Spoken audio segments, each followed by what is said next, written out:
राजनीतिक हालात बीजेपी ने भी देखे हैं। जब आजादी के बाद से काफी लंबे समय तक देश में राज करने का मौका यहाँ की जनता ने इनको नहीं दिया था, बल्कि यूपी में भी सन 2017 से पहले भाजपा की स्थिति यहाँ कोई खास अच्छी नहीं थी।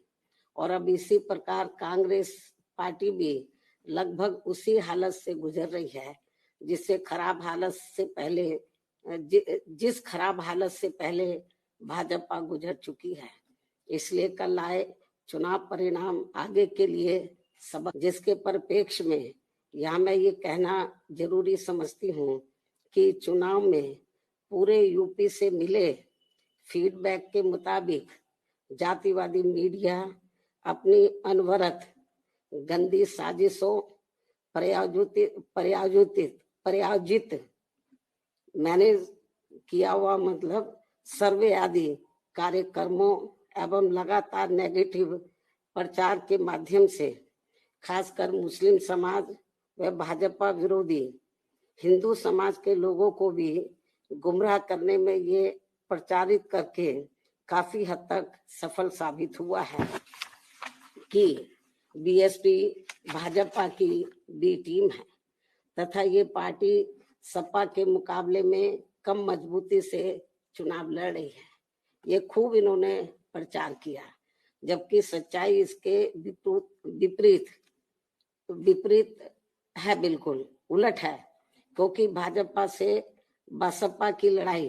राजनीतिक के साथ साथ सिद्धांतिक व चुनावी भी थी, लेकिन मीडिया द्वारा इस प्रकार के लगातार दुष्प्रचार आदि किए जाने के कारण भाजपा के अति आक्रामक मुस्लिम विरोधी चुनाव प्रचार से मुस्लिम समाज ने एक तरफा तौर पर सपा को ही अपना वोट दे दिया तथा इससे फिर बाकी भाजपा विरोधी हिंदू लोग भी बसपा में नहीं आए। और यदि ये सभी लोग इससे ये स्पष्ट है कि मुस्लिम समाज का वोट यदि दलित समाज के साथ मिल जाता, जैसा कि बंगाल के चुनाव में टीएमसी के साथ मिलकर भाजपा को धराशायी करने का चमत्कार परिणाम दिया था, तो फिर वैसे ही परिणाम यहाँ भी दोहराए जा सकते थे। साथ ही ये लोग हमेशा इस तथ्य को ऐन वक्त पर भूल जाते हैं कि केवल बीएसपी ही यूपी में भाजपा को सत्ता में आने से रोक सकती है, सपा नहीं। इनकी इसी गलत सोच का ही ये नतीजा है कि भाजपा फिर से सत्ता में वापस यहाँ आ गई है। और यदि यूपी में तिकोना संघर्ष हुआ होता, जिसकी पूरी संभावना भी थी, तो तब यहाँ यूपी के परिणाम बीएसपी की अपेक्षा के मुताबिक आते तथा फिर भाजपा को सत्ता में आने से रोक लिया जाता। अर्थात कुल मिलाकर मुस्लिम समाज बीएसपी के साथ तो लगा रहा, किंतु इनका पूरा वोट समाजवादी पार्टी की तरफ शिफ्ट कर गया। और इनके इस गलत फैसले से बीएसपी को बड़ा भारी नुकसान ये हुआ कि बीएसपी समर्थक अपर कास्ट व ओबीसी समाज की विभिन्न जातियों में भी ये डर फैल गया कि सपा के सत्ता में आने से दोबारा यहाँ जंगल राज आ जाएगा और फिर ये लोग भी भाजपा की तरफ चले जाएंगे। इस प्रकार से भाजपा को हराने के लिए मुस्लिम समाज ने बार बार आजमाई हुई पार्टी बीएसपी से ज्यादा सपा पर भरोसा करने की बड़ी भारी भूल की है, जिसकी सजा बीएसपी को मिली है। यह काफी कड़वी व सीख लेने वाली भी है।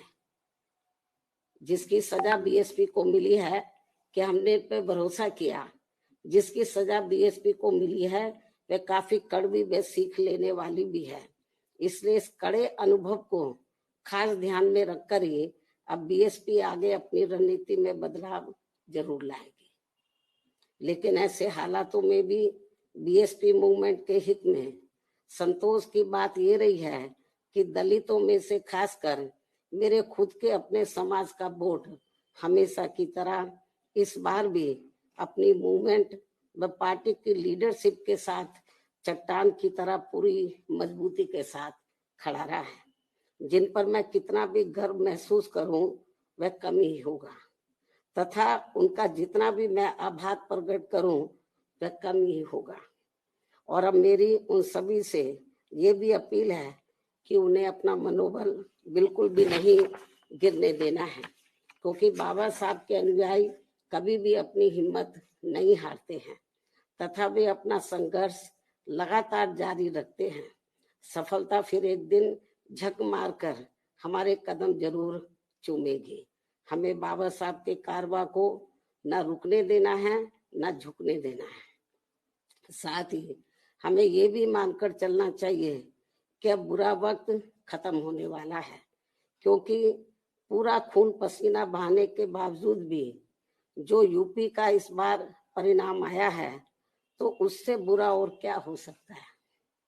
अर्थात पार्टी के लोगों को निराश व हताश कतई नहीं होना है और अपने स्वाभिमान व मूवमेंट की सफलता के लिए पहले की तरह ही पूरे जी जान से पार्टी के कार्य में लगे रहना है। साथ ही इस बार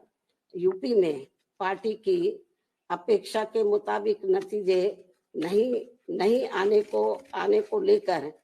फिर से मैं उन्हें ये कहना चाहती हूँ, इस बार चुनाव में मुसलमानों का वोट एक तरफा सपा की ओर जाते देखकर दलित वर्ग में से मेरे खुद के समाज को छोड़कर बाकी सभी हिंदू समाज ने सपा के रहे गुंडा, माफिया, आतंकी व भ्रष्ट राज को याद करके तथा ये सोचकर कि कई हिंदुओं का वोट बंटने से सपा सत्ता में वापस ना आ जाए, इसके डर से इन्होंने बीजेपी की नीतियों व कार्यशैली से दुखी व परेशान होते हुए भी अपना एक तरफा वोट बीजेपी को अंदर अंदर ट्रांसफर कर दिया, जिसने फिर बीएसपी को सन 1977 में कांग्रेस पार्टी की हुई स्थिति की तरह यहाँ चुनाव में लाकर खड़ा कर दिया है। हालांकि इसके बाद फिर अगले हुए चुनाव में कांग्रेस पार्टी पूर्व की तरह यूपी सहित देश के अन्य राज्यों में भी पुनः सत्ता में वापस आ गई थी। कहने का तात्पर्य ये है कि राजनीति में कभी कभी वर्तमान की तरह ऐसे उतार चढ़ाव भी आते हैं जिससे अपनी पार्टी के लोगों को भी दुखी होकर शांत बैठने की बजाय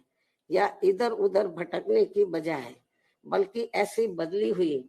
परिस्थितियों का भी मुकाबला करने के लिए अपनी वर्तमान रणनीति में परिवर्तन करके आगे बढ़ना होगा। और इसके लिए बाबा साहब के राजनीतिक जीवन संघर्ष व उनकी सोच को भी ध्यान में रखकर अपनी पार्टी के जनाधार को फिर से कैडर के जरिए आगे बढ़ाना है। साथ ही इस मामले में हमें ये भी याद रखकर आगे बढ़ना है कि कांग्रेस ने बाबा साहब को अपने रास्ते का रोड़ा मानकर इनको सीधे चुनाव में कामयाब नहीं होने दिया था, लेकिन उन्होंने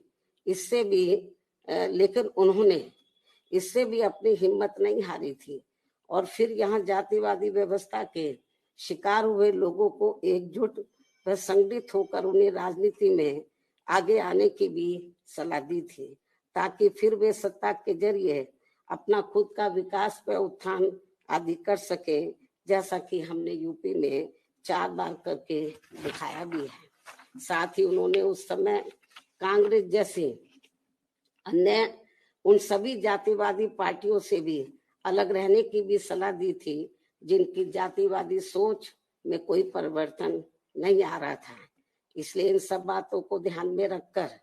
अपनी पार्टी के लोगों को फिर से या अपनी पार्टी व मूवमेंट को आगे बढ़ाना है। इन्हीं जरूरी बातों के साथ ही अब मैं बीएसपी के सभी छोटे बड़े पदाधिकारियों, कार्यकर्ताओं एवं अनुयायियों के साथ साथ सब समाज के उन सभी लोगों का भी हृदय से आभार प्रकट करती हूँ जिन्होंने बीएसपी को जिताने के लिए यहाँ रात दिन काफी कड़ी मेहनत की है तथा पूरे तन मन धन से भाजपा को हराने के लिए यहाँ लगे रहे हैं। साथ ही उत्तराखंड व पंजाब राज्य के भी पार्टी के अपने सभी छोटे बड़े पदाधिकारियों, कार्यकर्ताओं एवं अनुयायियों का भी मैं पूरे तहे दिल से आभार प्रकट करती हूँ, जिन्होंने वहां पार्टी को कामयाब बनाने के लिए अपनी पूरी कोशिश की है। हालांकि इन राज्यों में भी हमें उम्मीद के मुताबिक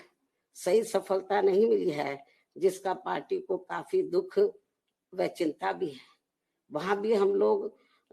वर्तमान जो राजनीतिक हालात चल रहे हैं, तो उसको ध्यान में रखकर हम लोग आगे की रणनीति बनाकर अपनी पार्टी और मूवमेंट को आगे बढ़ाएंगे।